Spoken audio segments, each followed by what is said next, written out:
हमारी वीडियो अच्छी लगे तो इसे लाइक, कमेंट, शेयर और सब्सक्राइब ज़रूर करें। तो देखते हैं आज कौन डरता है।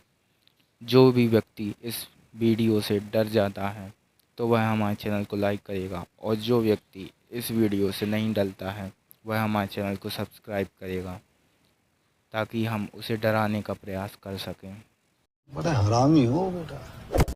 दोस्तों, ये बात है उस समय की जब स्मार्टफोन्स प्रचलन में ही आए थे। लोग इन्हें खरीद रहे थे और कुछ लोग इन्हें सेकंड हैंड में भी खरीद रहे थे। ये कहानी भी सेकंड हैंड मोबाइल के ही टॉपिक पर है। तो चलिए शुरू करते हैं। बात है हरियाणा के एक छोटे से गांव की, जिसमें तरुण नाम का एक व्यक्ति रहता था। बचपन से ही उसके माता पिता का देहांत हो जाने के कारण वो अकेला था। उसके रिश्तेदार तो थे, लेकिन सभी अलग अलग गांवों में बटे हुए थे। कोई उसके पास के गांव का तो कोई शहर का। वह मजदूरी कर कर अपना पेट पालता था। तरुण ने एक नया मोबाइल लिया, जो कि सेकंड हैंड था, स्मार्टफोन। दोस्तों, इसे हम नया मोबाइल तो नहीं कह सकते, लेकिन था वो नया उसके लिए, लेकिन था वो रियल में सेकंड हैंड, और इस बात का पता उसे भी था। तरुण ने नया मोबाइल लिया, अरे कहना क्या चाहते हो? और सॉरी दोस्तों, सेकंड हैंड नया मोबाइल लिया। स्मार्टफोन उस गांव में दो तीन लोगों को ही पास रहता था, लेकिन अफसोस, उन सब के पास नए स्मार्टफोन्स थे, लेकिन तरुण के पास सेकंड हैंड था। इस बात का पता सिर्फ तरुण को ही था। वह पूरे के पूरे गांव में अपना ही रोब जमाता कि देखो, मेरे पास स्मार्टफोन है। वह उसे जेब में नहीं रखता, उसे अपने हाथों में रख कर घूमने जाता तो उसे अपने हाथों में रख कर ले जाता। लेकिन अफसोस, ये ज़्यादा दिनों तक नहीं चल सका। 2 दिन तक तो वो मोबाइल ठीक से चला, एक सिंपल मोबाइल जैसे। लेकिन तीसरे दिन उसने अपना रंग दिखाना शुरू कर दिया। तरुण काम से लौटकर थक हार कर लेटा था। वह मोबाइल बजा। उसमें एक रिंग सुनाई दी, और वो रिंग कुछ अजीब सी थी, जो कि उसने अपने मोबाइल पर भी सेट नहीं करके रखी थी। उसे लगा कि कोई तकनीकी खराबी होगी। उसने मोबाइल को उठाकर देखा, और उसने फिर से वो रिंग बंद की, और उसने रिंग बंद की और सो गया। कुछ देर बाद फिर से वैसा ही एक गाना चलने लगा। वह सोचने लगा कि ये हो क्या रहा है। अचानक से उसके मोबाइल पर कॉल आया। कॉल पर आवाज़ नहीं आ रही थी। उसने सोचा कि कोई नेटवर्क प्रॉब्लम होगा, क्योंकि उस टाइम पे नेटवर्क प्रॉब्लम बहुत ज़्यादा हुआ करते थे। उसे ये एक सिंपल चीज़ लगी। तरुण अपने घर के आंगन में गया। उस ज़माने में ज़्यादा मकान वाले घर नहीं हुआ करते थे, इसलिए वो अपने घर के आंगन में गया और नेटवर्क में नहाने लगा। उसके आंगन में एक पेड़ लगा हुआ था, जो कि बहुत हरा भरा हुआ था। उस पेड़ से अचानक पत्ते के फड़फड़ाने की आवाज़ आई, और ऊपर से एक कटा हुआ पक्षी उसके हाथ पे आकर गिर गया। उस पक्षी का सर कटा हुआ था। तरुण ने हाथ को झटकारा।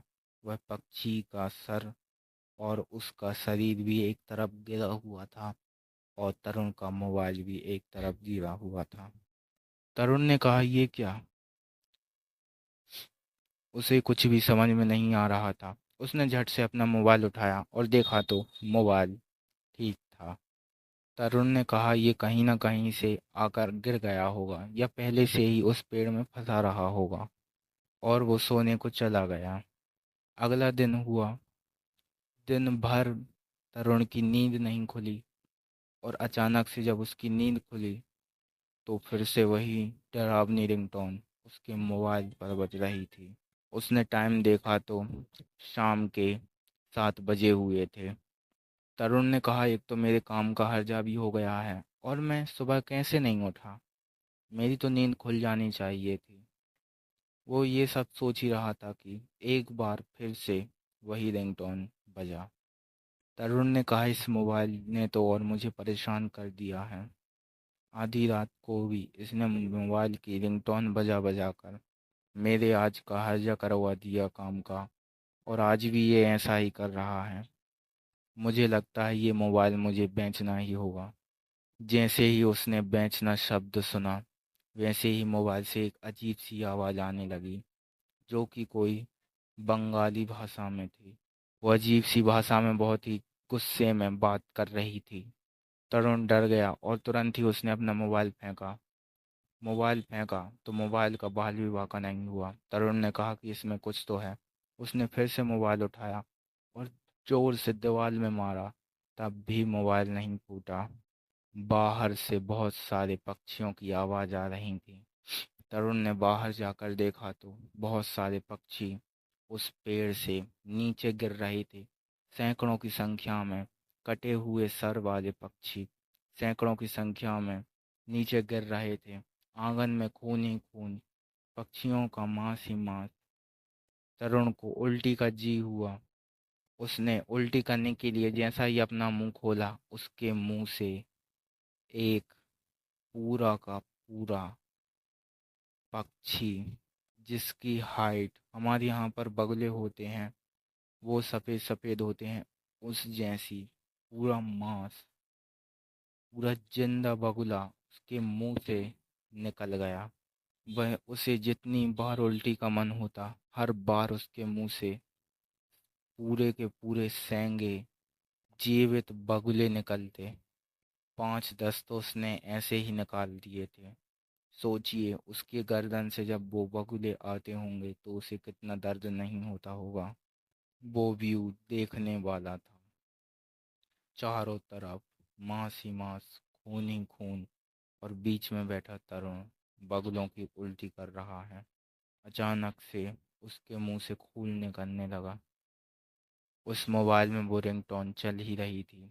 वो मोबाइल उड़ते उड़ते ठीक तरुण के मुंह के सामने आया, और उसमें मोबाइल जैसे ही तरुण के फेस के सामने आया, उसमें से एक लड़की की तस्वीर दिखने लगी।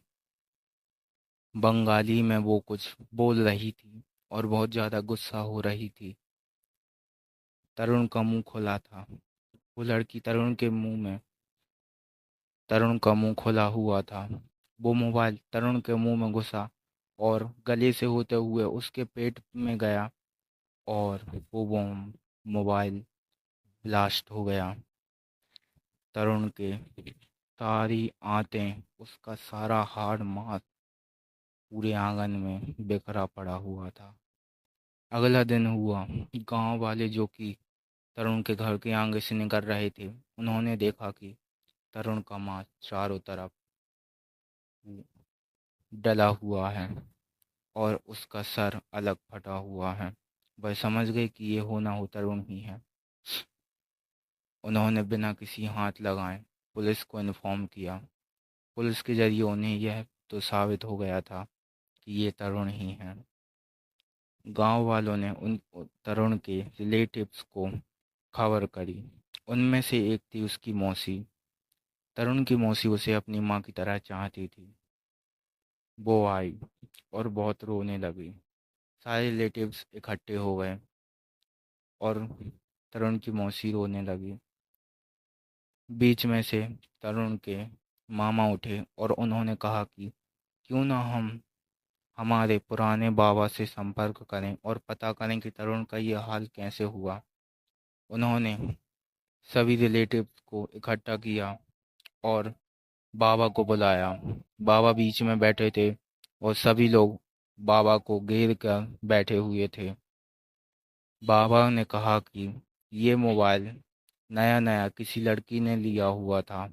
वह एक तालाब किनारे बैठे बैठे अपने ही घर वालों से बात कर रही थी, क्योंकि वो लड़की शहर में रहकर पढ़ाई कर रही थी और उसके घर वाले गांव में थे। वो लड़की अपने ही घर वालों से तालाब के किनारे बैठे बैठे बात कर रही थी। दोस्तों, आप तो जानते ही हैं तालाब के किनारे कितने सारे बगुले आते जाते रहते हैं। ठीक बगल में ही उसके एक बगुला आकर बैठ गया। वो मोबाइल पर अपने कान लगाए हुए थी। सॉरी दोस्तों, अपने कानों में मोबाइल लगाए हुए थी। कौन है ये लोग? कहाँ से आते हैं ये? गलतियाँ हो जाती हैं। मोबाइल एकदम से फटा, उसके मुंह के चीथड़े उड़ गए और वो जो बगुला था, मोबाइल के किसी एक नुकीले पार्ट के लगते हुए उस बगुले का अचानक से सर कट गया और वो दोनों वहीं पर मर चुके थे। और एक दिन अचानक से मोबाइल वाले दुकान की और एक दिन अचानक से वही लड़की दुकान वाले के पास गई और उस दुकान वाले को वो मोबाइल बेच दिया। वो लड़की उसकी आत्मा थी। शायद वो ये चाहती थी कि ये सब हो। दोस्तों, आप सब तो जानते ही हैं कि जो बुरी आत्माएं होती हैं वह दूसरों को मारने के ही सोचती हैं, और यही हुआ।